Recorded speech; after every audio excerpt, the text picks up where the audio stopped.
دور آسمانوں کے نیچے بادلوں سے چھپی ایک جادوئی وادی تھی جسے خوابوں کی وادی کہا جاتا تھا۔ وہاں رنگ برنگے پھول رات میں چمکتے تھے اور درخت ہوا کے ساتھ میٹھی دھنیں بجاتے تھے۔ اس وادی میں ایک ننھی پری رہتی تھی جس کا نام نیل پری تھا۔ اس کی عمر 14 سال تھی۔ اس کے لمبے نیلے چمکتے بال تھے، سفید نرم جلد اور چاند جیسی چمکتی ہوئی چاندی رنگ کی فراق۔ اس کے شفاف پروں سے نیلی روشنی نکلتی تھی۔ ایک رات نیل پری آسمان میں اڑ رہی تھی کہ اچانک اس نے ایک سنہری تتلی دیکھی۔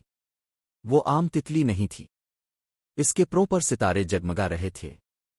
تم کون ہو؟ نیل پری نے حیرت سے پوچھا۔ تتلی مسکرائی، میں لومی ہوں، میں تمہیں ایک خفیہ جگہ دکھانا چاہتی ہوں۔ نیل پری خوشی سے اس کے پیچھے اڑنے لگی۔ دونوں بادلوں کے اوپر چمکتے جھرنوں کے پاس سے گزرتے ہوئے ایک پراسرار باغ میں پہنچے۔ وہاں ہر درخت پر شیشے جیسے پھل لگے تھے جو روشنی بکھیر رہے تھے۔ واہ، یہ جگہ تو خواب جیسی ہے، نیل پری بولی۔ تبھی ایک چھوٹا سفید لومڑی کا بچہ دوڑتا ہوا آیا۔ جلدی آؤ، اس نے گھبرائی ہوئی آواز میں کہا، آسمانی پھول بند ہو رہے ہیں۔ نیل پری اور لومی اس کے ساتھ باغ کے درمیان پہنچے جہاں ایک بڑا نیلا پھول آہستہ آہستہ مرجھا رہا تھا۔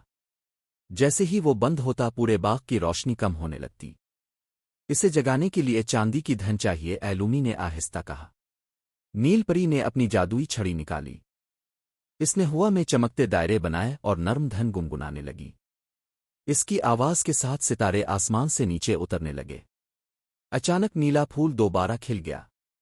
پورا باغ روشن ہو گیا۔ درختوں پر جگنو ناچنے لگے، جھرنے چاندی کی طرح چمکنے لگے اور آسمان میں رنگین روشنی پھیل گئی۔ سفید لومڑی خوش ہے کر بولی، تم نے خوابوں کی وادی بچا لی۔ نیل پری ہنس پڑی، یہ تو سب نے مل کر کیا ہے۔ اسی وقت آسمان میں ایک عظیم چاندی کا دروازہ ظاہر ہوا۔ اس کے پیچھے بادلوں کا محل چمک رہا تھا۔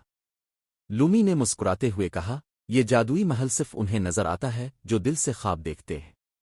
نیل پری حیرت سے اس محل کی طرف اڑنے لگی، اور جیسے ہی دروازہ کھلا اندر ہزاروں روشن تتلیاں فضا میں گھومنے لگیں۔ اور یوں نیل پری کی نئی جادوئی مہم شروع ہوئی۔